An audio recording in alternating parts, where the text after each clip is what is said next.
Então, pessoal, começa a leitura do A Luz do Caminho, da média espanhola Amália Domingos Soler, capítulo 15, Consequências da Imprudência. Com profunda emoção, faz algum tempo, li no jornal o seguinte: numa casa de campo situada nos arredores de Meliana, Lérida, ocorreu durante a madrugada na segunda-feira um fato horrível. O dono, que estava deitado, ouvindo um ruído no curral da casa, levantou-se, pegou a escopeta e dirigiu-se a uma janela que dava para o lugar de onde vinha o ruído. Ao chegar à janela, viu um vulto, acreditou que se tratava de um ladrão e disparou a arma. O vulto caiu ao chão. O dono da casa desceu em seguida ao curral e ao aproximar-se do corpo, que jazia inerte, viu com intraduzível horror que havia matado a sua própria mãe, que naquelas horas andava pelo curral. O desgraçado involuntário parricida foi atacado por um acesso de loucura. Não é de estranhar que enlouquecesse, porque não havia motivo para menos.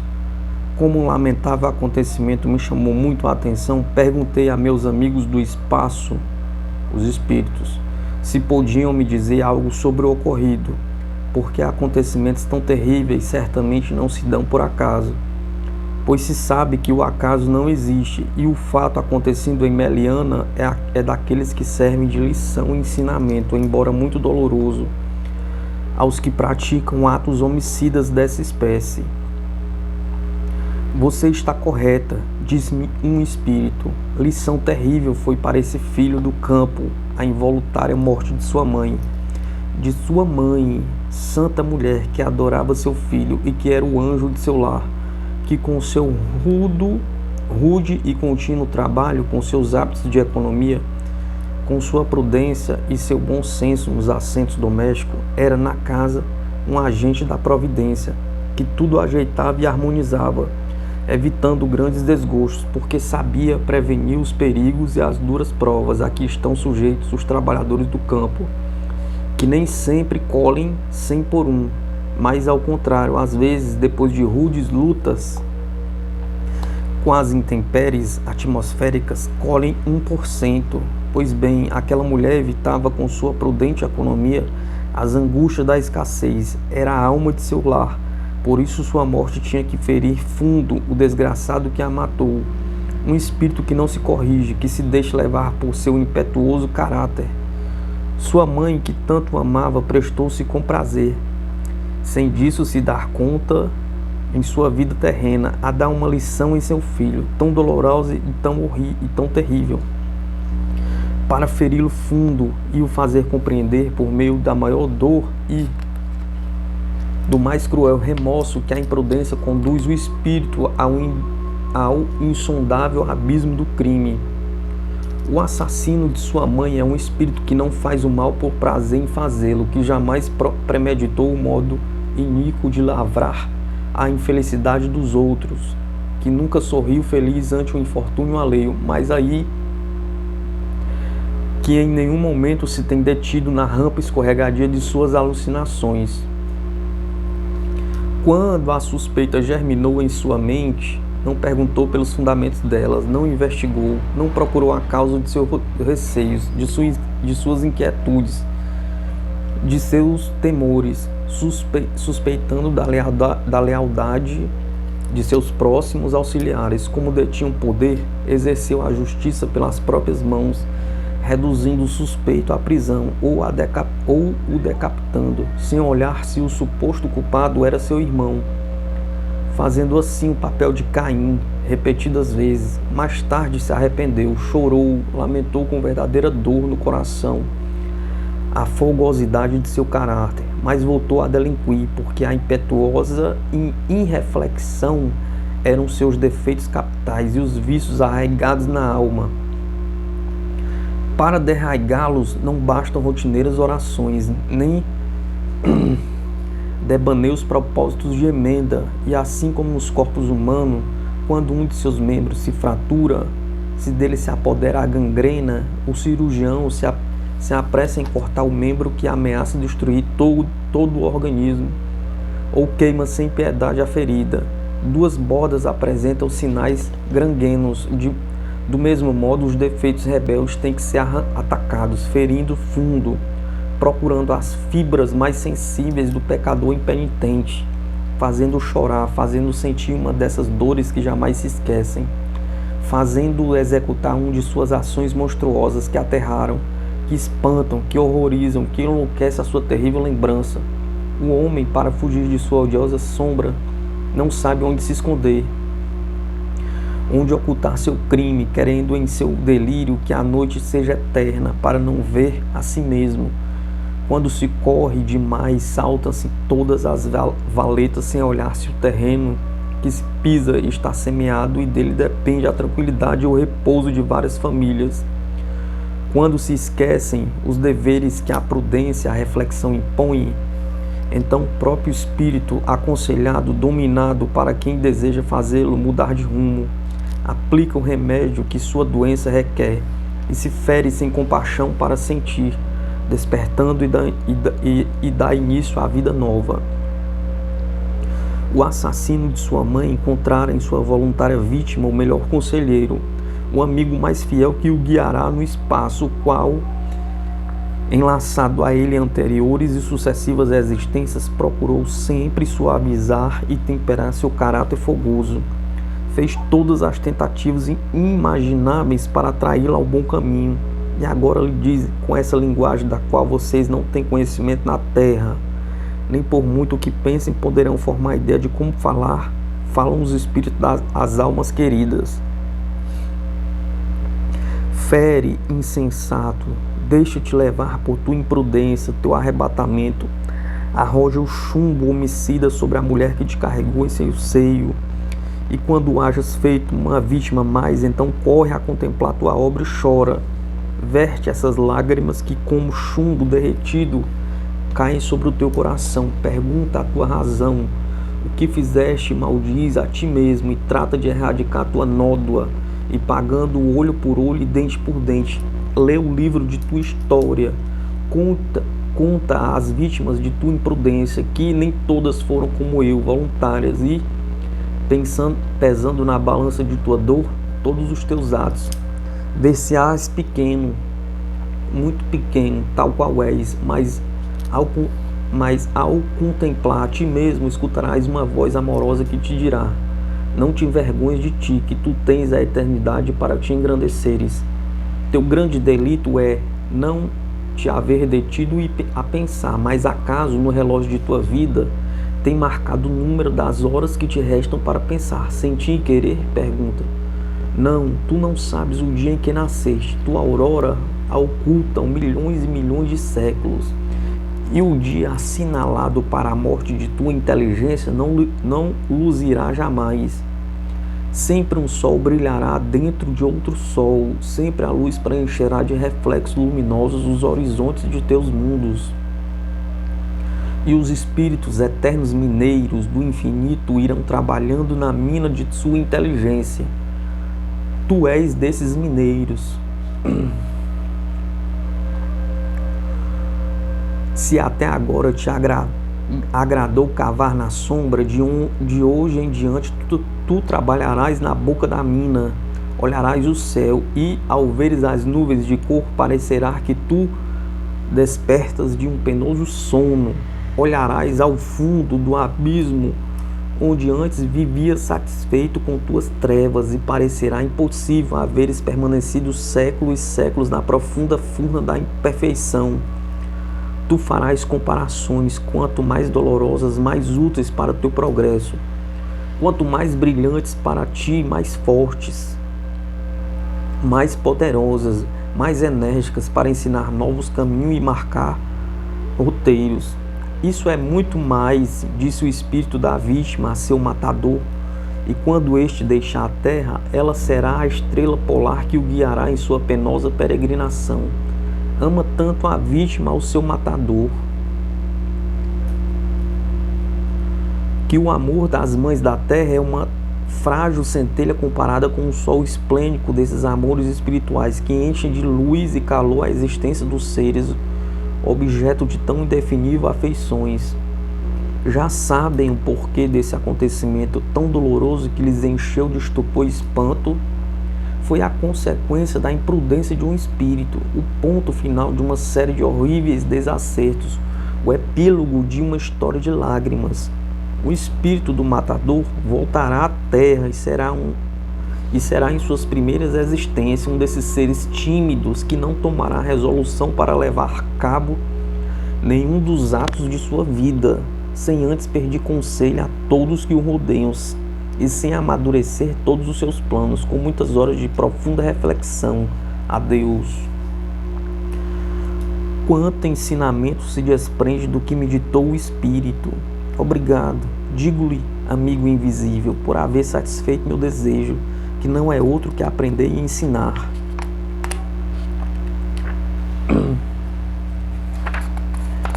Capítulo 16.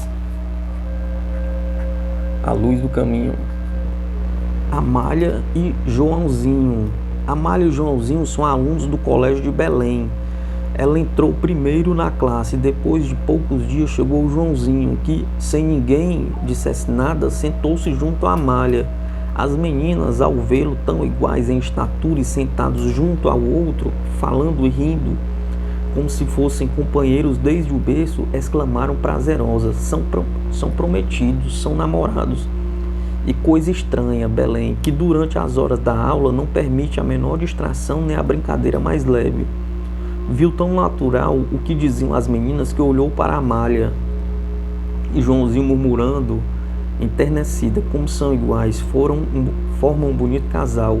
As duas crianças passam parte de sua vida juntos e se saem a passear com sua professora. Já se sabe, não se separam um do outro. Certa vez, por ocasião de uma festa litero-musical noturna, seguindo seu costume, Amália e Joãozinho sentaram-se juntos em cima de uma mesa para ver melhor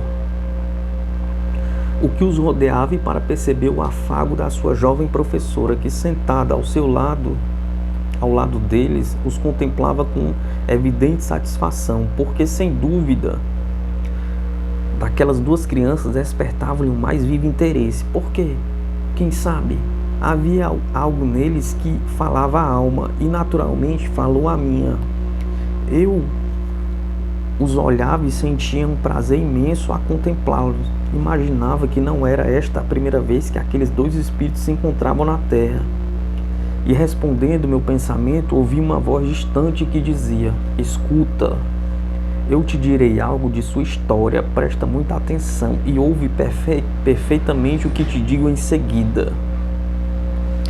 Amor, sublime amor, força do universo, sem o amor das almas e a atração dos mundos, a obra de Deus não existiria.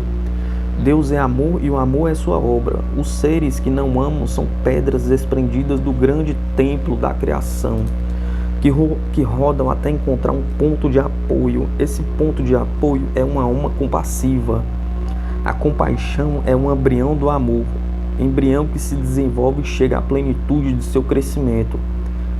Quando o ser que se compadece e o que recebe aquele eflúvio de simpatia se confundem num abraço, e ao dizer abraço, não crês que me refiro ao abraço de dois corpos. Não. Eu falo do abraço de almas, que estas se abraçam através de distâncias imensas. Essas duas crianças que hoje atraem seus olhares são dois espíritos que, há longos séculos, vêm escrevendo sua história, enlaçados pelo amor mais puro. Ela, a menina que hoje tem o teu nome, é um espírito tão identificado com o cumprimento exato de seus deveres que se pode dizer que nunca faltou a eles. Tem tido outros defeitos mais leves, mas permanece sempre fiel aos juramentos que prestou. Não é espírito de paixões violentas, sentiu um amor profundo e enlaça esse amor. Essa ideia é puríssima, vivendo sem faltar a seus deveres na terra, sonhando com o céu que sua alma pressentia. Fazia alguns séculos que ela pertencia à religião de Maomé, quando viu no assalto da fortaleza que habitava um guerreiro, um soldado na cruz, que se esforçava para arrancar a bandeira muçulmana a fim de colocar em seu lugar a insígnia do Cristo. A formosa donzela moura achou o cristão muito formoso e murmurou com tristeza: Se Deus não é o meu, mas deve haver outro Deus que una as almas. Se não houvesse, eu não poderia amar o cristão que vem destruindo a torre que me serve de asilo. O guerreiro caiu ferido no assalto e ela pôde retirá-lo do lugar do combate.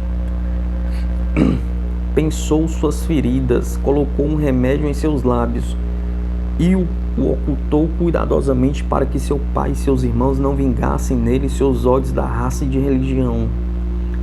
E quando o cristão recobrou suas forças, ela o acompanhou até deixá-lo longe de sua morada. Quando as sombras da noite estendiam seu manto sobre a parte da terra, ele, agradecido por sua bondade e apaixonado por sua formosura, disse à donzela: Deixa teu lar e teu Deus, o meu é mais bondoso que o teu, e nos unirá para nós, para não nos separar jamais.